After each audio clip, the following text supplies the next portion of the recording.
Welcome to At the Cottage with me, Chef D. This year we've teamed up with Gypsy Wind Coaches and Culinary Tourism Alliance, and we're keeping it local. On today's show, we're meeting Chef Sean, who has two locations, one in Collingwood, one in Thornbury. We're meeting Agatha from Feast On, and we're going to be cooking over a real wood grill. Won't you join me?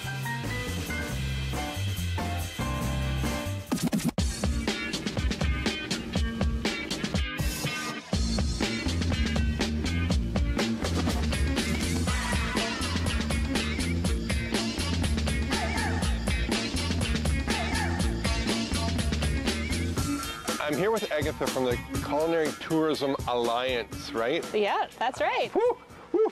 Now, you guys have started the Feast On, not started, but the Feast On program has been one of your brainchilds. Yeah, so we, 6 years ago now, wow, time flies, we started this program as essentially a reaction to the industry telling us that there was no authenticity left in local food in this province, and that people were doing it but not necessarily actually acting on it or talking about it and not necessarily living it. And so we worked with a bunch of, oh my God, over 40 local food organizations in the province and the Ministry of Agriculture to essentially create a set of criteria that restaurants could participate in to prove that they're putting where their money where their mouth is in Ontario. Mm-hmm. So then to be a Feast On designated restaurant, we are. I know That's Sean, true. whose backyard we're in, is. And, also true. And he's also, I think he's a poster child. He's definitely OG Feast On chef. He might have been like the fourth person to ever apply for the program, first to certify. Yeah. Don't tell the folks in Northern Algonquin I said that because they were actually first. But he's definitely OG. The community's grown so much. In the first year, we had 20 chefs and restaurants in the program, and now we're at over 150, and that's growing exponentially every year. Every month. I get an email every month and an update of what's going on, and you always see, like, there was like the last one was 10 new places. Exactly. It's exciting. Okay, so how, if you're a viewer, and if you had a restaurant, how do you become Feast On certified? Oh, okay, let's talk about paperwork. Okay, because all us chefs love doing paperwork. Yeah, you love paperwork. So essentially what happens is you express interest and we have these forms that we send you. You open your books to us, you tell us where you spend your money, and as long as 25% of where you spend your money is in Ontario, both on booze and on food, you can be a part of the program. We then call up the producers that you say you work with and we say, hey, Chef D says he works with you and he spends this much money, is that true? And they'll either be like, yeah, totally, he actually spends more, or they'll be like, Chef D, who the hell is Chef D? Click. And if that happens, obviously they don't pass, but usually people are honest, and they verify that, and then you get to be a part of the program.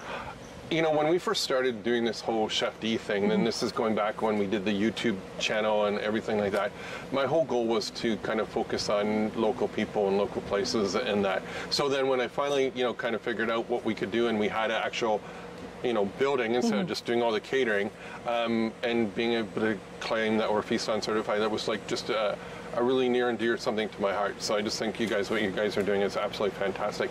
How is that for buttering you up? Oh, I feel buttered. I feel breaded and buttered and soon to be deep fried. So now, you get this program going, you're doing a really great job of it, and then we have this little thing called a pandemic come through. Yeah, this tiny little terrible thing happened. How's that affecting, I know how it's affecting some people in my industry, that are close to my home. How's it affecting in other places in Ontario? It's a mixed bag. What we're finding is because we work with destinations across the province, and then we work with individual restaurants, restaurants that regularly source from Ontario and have relationships with their farmers and know their farmer's name are doing a little bit better because the distribution networks are a little bit more solidified and they're built for things like this. They're resilient, and those kinds of relationships, people are giving each other breathing room and space and working together to succeed. But we hear a lot of terrible stories as well about the industry and not being able to pay their staff or stay open, and how even if they're able to open just their patio, for instance, that's not good enough. Most restaurants that I work with need to have 75% capacity just to break even. And so just having a few patio tables up front, it's not enough. It's not enough to save our industry and keep that beautiful, robust, dynamic dining culture we have in this province. And we do that, like, you know, even just in starting with the tour that we've done, you know, the last couple of days, and that is that, you know, just seeing from, you know, a Best Western hotel that has a really cool young chef that wants to just grow it. You know, then we were in Hockley Valley, you know, and we're here, and I just see a little bit of the resilience. You know, each place that we go to has done something different to make it go. Now, not everyone can have all the staff that they had maybe, you know, 6 months ago, but they're making it work with some smaller staff, but also what you said too about the farmers is in our case too. There's like Tim Berry, Berry's Asparagus, you know, Matthew Moss, and that they're bringing the product right to us. Third generation organics has been absolutely fantastic with us. Nice. So now going forward, where do you see, like, how are we going to grow this? I know this is a really loaded question, you know. Let's go. I'm ready. Okay. I'm ready. What's the question? How are you feeling? How can the Culinary Tourism Alliance help the industry push it back out there? Wow, that is a very loaded question. Well, we're working on a couple pretty cool things. One of the things we're most excited about is we're launching this Great Taste of Ontario road trip program in the fall, which is pretty exciting. I've heard about a concept like that. And basically what we're doing is encouraging people to travel in the province and rediscover those hyper-local places that they might have forgot about. The fact is there's so many amazing, beautiful places in this province that people either think are too close, or they forget about, or they discount because they're close by and they're not exotic or foreign or tropical, but they're beautiful and wonderful. And I think the silver lining of all of this is that people are going to rediscover this province, and there's going to be more opportunity for people to open the kinds of businesses that Feast On loves so much and supports. So the culinary road trip, right? Yeah. Culinary road trip. Look for it in the fall. Be part of it, you know, spend big, spend local. You're helping your neighbor.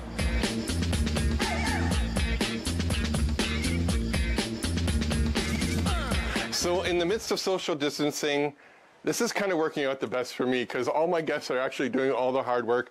I want to introduce a really close friend and a really amazing chef, Sean Edmondson, the Crow Variety and the Bruce Wine Bar here in Thornbury. Yeah. Brother, I know we've talked about this, trying to arrange this for the last couple of years. It's great to have you on the show. Thanks for, you know, reaching out, and it's going to be a fantastic day. I know. Like, we've picked the perfect weather. We started off, it was a little cloudy this morning, but at this point it looks like it's blowing over, so, you know, we should have some fun today. I think we should, because not only we do have the beautiful Crown Verity right here that we'll be cooking on. Absolutely. But because I think we're all pyromaniacs in our, you know, previous lives and all that, right? Fire, food, and knives all seem to go together, right? Like, so we have a wood grill that we're going to go down to and do some amazing NutriFarms chicken and ribeyes down there. How did you get into this crazy business? You know, I kind of started off loving food. You know, my grandfather was the president of the Ontario Beekeepers Association. My other side of my grandparents had a big kind of market garden and I started as a dishwasher kind of at 13. I never really left, and it was, you know, a really kind of great output as a kid. You get to sit there and, once again, fire, food, and knives. Right. You get a little bit of that pyro kind of into you, and you know, what other better way to take and bring, you know, everybody together and that friends and or family and share a meal. So, you know, it's pretty awesome that, you know, 27 years later, I'm still in the kitchen and still having fun behind the stove. So. Yeah, and I can see that when we come into the restaurant, is absolutely fantastic. So we have some third generation organic pork tenderloin that you're going to be grilling on the grill. Yeah. We have some beets, I think, over there. Some zucchini that was your purchase, and some eggplant. Yeah, I mean, you know, we've got some great Ontario produce out right now. You know, we're just hitting that kind of stride. Yes. Finally kind of seeing it flood the grocery stores between beans, zucchini, you know, eggplant. We got some lovely... I know, the beans, I've been eating them. It's a great snack. I mean, you know, my bean plants, if I can keep the kids away from them, do pretty well.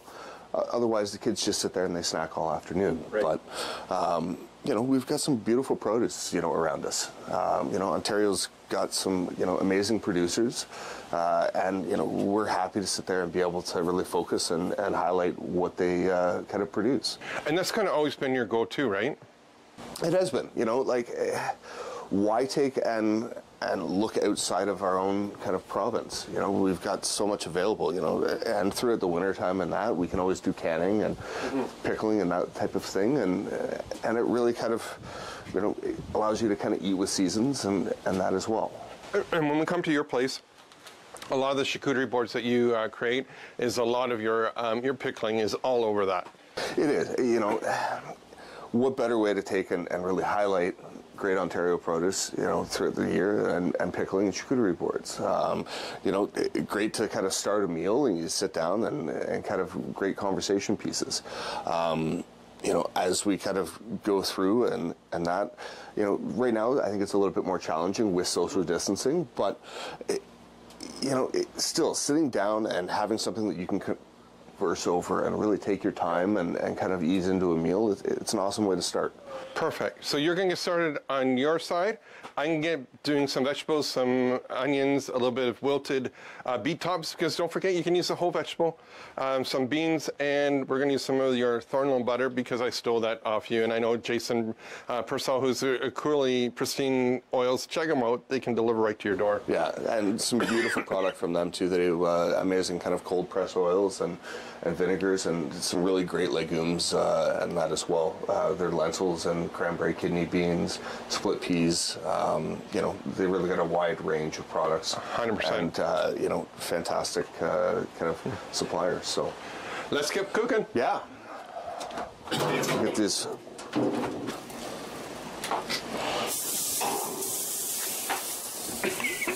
Okay, don't eat a bean and try and talk at the same time. Beautiful grass-raised butter. You just love how beautiful yellow this is. True natural. We have to put a little bit of butter in our pan. So we're putting the beets on. Beets on, just a little bit of oil, just to kind of help conduct that heat, and that way they don't dry out. We'll give them a little bit of seasoning just to start, and then after we can always toss them with a little bit of honey and that type of thing. Maybe a little vinegar. Give them some nice brightness and that. And you don't need to put it in foil. You can actually do it right on the top of the grill, maybe a little bit lower side of the grill, but they work out beautifully. And they're, like you said, they're just coming right in. All the vegetables are coming right in. Yeah. Well, we're starting to get those first of the season ones, and just end up being so sweet, and especially when you're grilling and roasting them, taking and really caramelizing down those sugars. They're fantastic. Eggplant, nothing better grilled, I love it. Pizza, salad, everything. Make it into, even a spread. Baba ganoush is lovely. One of my favorite things to do is just even like a grilled ratatouille with it. Take zucchini and eggplant, throw some peppers on too, a little bit of blistered tomatoes. Yeah. It's absolutely gorgeous. I might have some blistered tomatoes for you, Chef. Awesome. We'll take the tomatoes that are coming out of the hot houses right now down in Leamington and that. Aren't they amazing? Like you're kind of in my vintage and been around for a while. It's neat to see that not only can they have them all year round now, that they actually taste like tomatoes. They've still got flavor, and really taking and developing, the sugars and that. It's been amazing. We think of, Ontario kind of being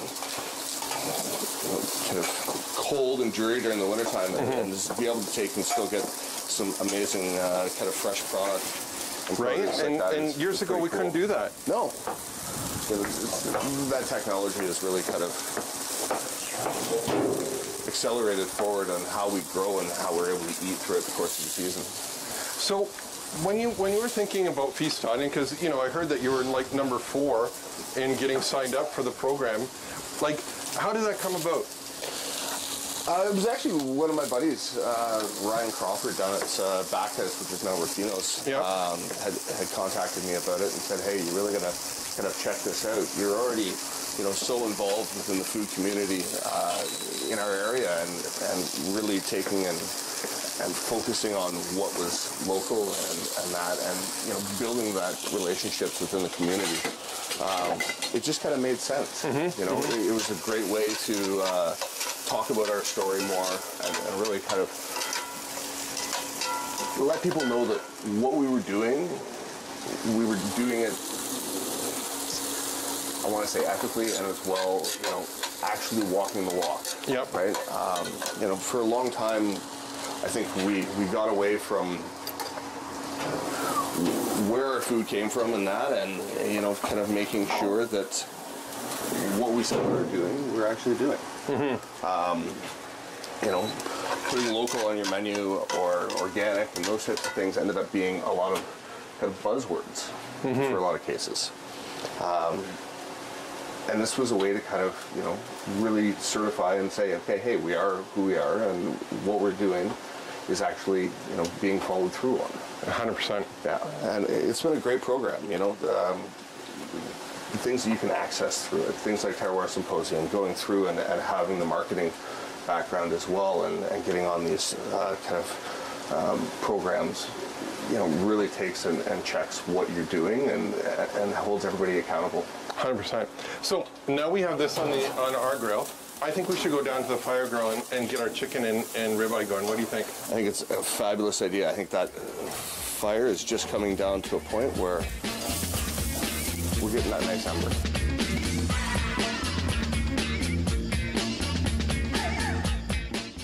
When you don't have the people there to support you that you know you should, your world kind of like spirals. But United Way has been the biggest change coming into high school. Having the ability to help kids succeed is so important.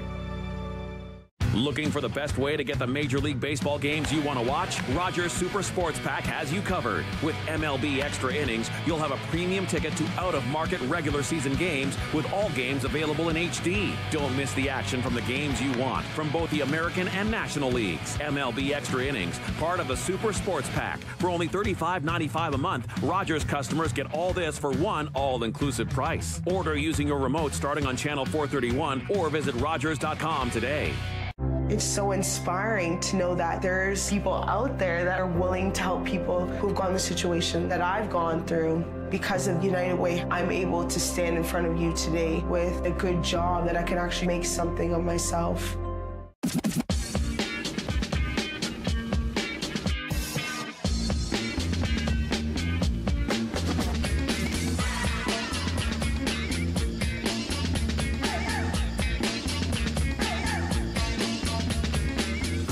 You know, Crown Verde is one of our sponsors, and it's always great. They gave me some amazing barbecues, but I think my favorite one is a wood-fired grill that you've seen and we use. So I come to Sean's place, and you have like the pit and ready, but there's a story behind this. Yeah, so my grandfather made it like years and years ago for corn roasts. Yeah. And over the years, we've kind of added a couple other apparatuses in that. We've got a grill, we've got a kind of a couple big cast iron cauldrons, and then we've got a big flat top kind of plancha. And you know, it's become a really kind of versatile piece of equipment for taking and doing, you know, outdoor cooks, whether it's weddings and that type of thing, or even just, you know, fun in the backyard. You know, just having Agatha from Feast On come and, you know, hey, we're going to cook some really cool food for her. Yeah. No, and she, you know, she's been known to build a fire or two herself. Okay. You know, years ago we did Terroir together and did the rural retreat, and you know, she was up at 5 o'clock in the morning starting fires to get ready for it. And you know, I think she misses cooking a little bit now and again, and being in the kitchen. You know, once it's in your blood, it never goes away. No, it's true. It's you know, as I was kind of saying before, you know, what better way to kind of bring people together than over a really fantastic meal. 100% on that. This is really cool, brother. This is really cool. Like, I almost feel like we're back to native times, you know? Just taking, we could wrap it all and give it a little smoke. 100%, right? 100%. So I seasoned the chicken, just again Awesome. for social distancing. We're all good that way. And you have some... I got some butcher hooks. Okay. So we'll try and hang a couple of those and just do a really slow roast on them. Yep. So in real time, this would probably be about 2 hours, right? Yeah. You know. Or about 6 beers? 6 beers, yeah. Maybe 8, depending on you know how hot of the day it is. Okay. You know, I think it's what, about 32 degrees today. 100%. So you know, they might evaporate a little faster. We'll see. Yeah, I'll get some chicken on here. Okay, and perfect. We'll see how we do. And not only can you just do, like we're doing the ribeye, we're doing the whole chickens, but you could do the pork tenderloin this way. You could do duck, wherever you want to go with it. Take it and just love it, and try it. And, if the first one doesn't work out, try it again. It's not a bad thing. It's not rocket science, and we still learn by all our mistakes. I wish I could say I've perfected those, but I haven't. Yeah, I think, mistakes in cooking sometimes create some of the best food and 100%. experience as well. That guy. So these are pasture-raised chicken, so amazing, amazing.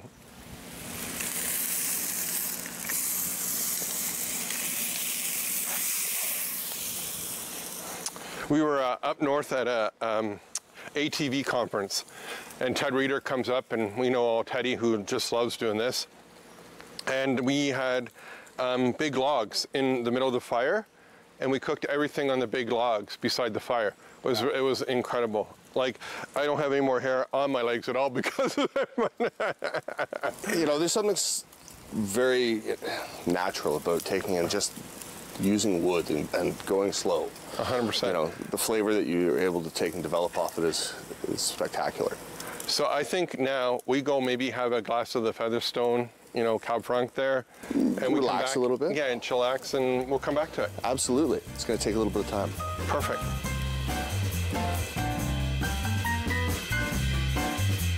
So as you can see, we've turned our beef once already. I'm going to do another quarter turn here. And you have the big shovel.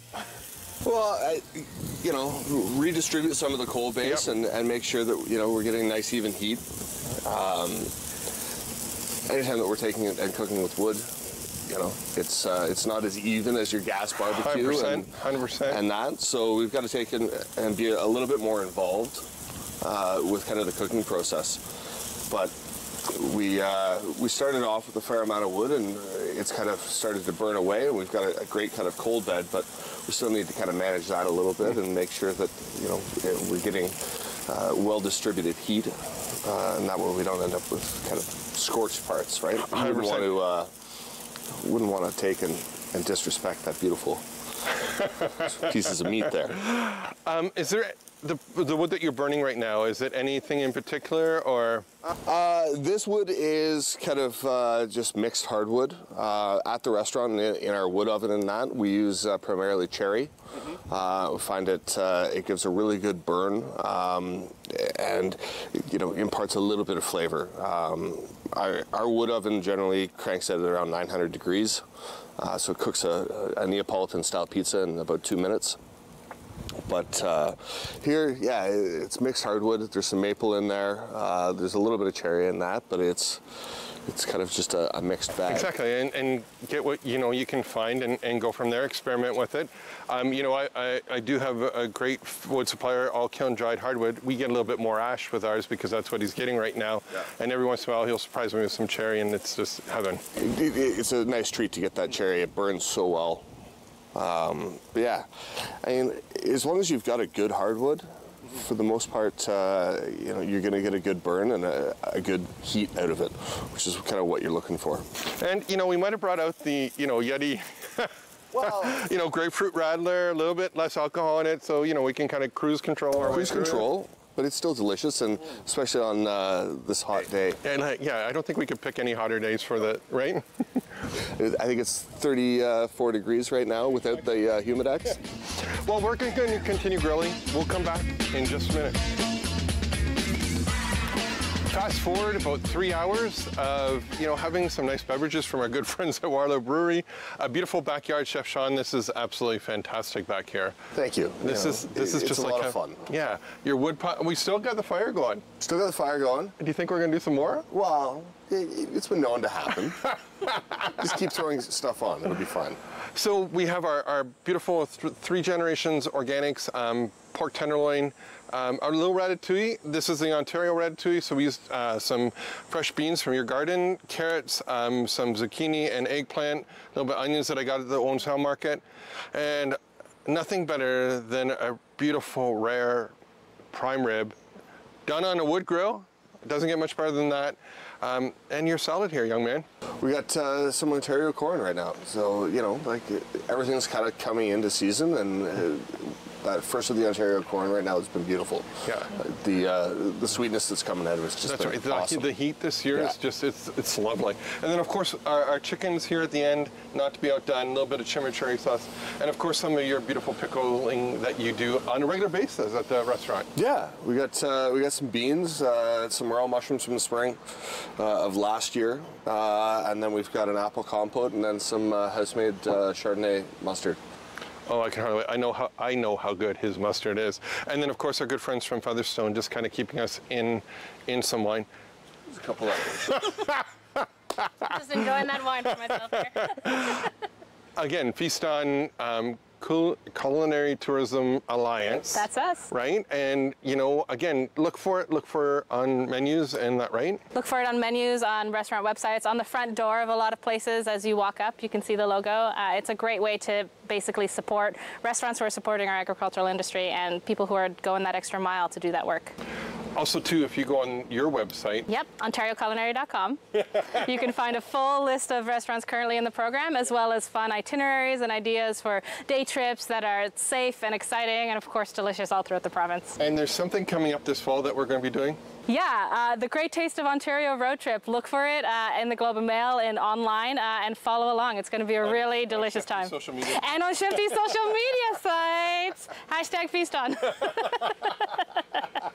I love how you got it. Hey, brother, I can't say thank you enough for spending some, many kitchen hours this morning to do this. And like I said, your backyard's perfect for this. Continue doing what you're doing. You do such a great job of it at both restaurants.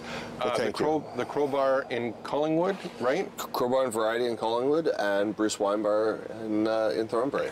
Just quickly, because you've done just a little bit of change with COVID, how can our viewers come and see you? So we've got our bodega and bottle shop open kind of during the day. You can check out our website and social media for kind of open hours on that. And then we still offer our wood oven pizza and kind of ocean-wise specials and things like that throughout the evenings. And you can order online and or over the phone. So it's takeout, you're not open for sit-down right now? We've decided to take and hold off and not take and do in-house dining, just because our space is so intimate, and we really want to make sure that when we do welcome guests back, we're offering them, the exceptional service that they've come to know and love. Perfect. And if that fails, we can show up in his yard, right? 100%. Just take this turn, and you're here. Hey, it's been a lot of fun. Again, tailor it the way that you like it. Again, if you're not liking your beef rare like what we like it, take it a little bit longer. I've been cooking for my parents for over 40 years. They still love it medium well. I can't get it over it. The feast on fresh Ontario produce, support local. Until next time, I'm Chef D.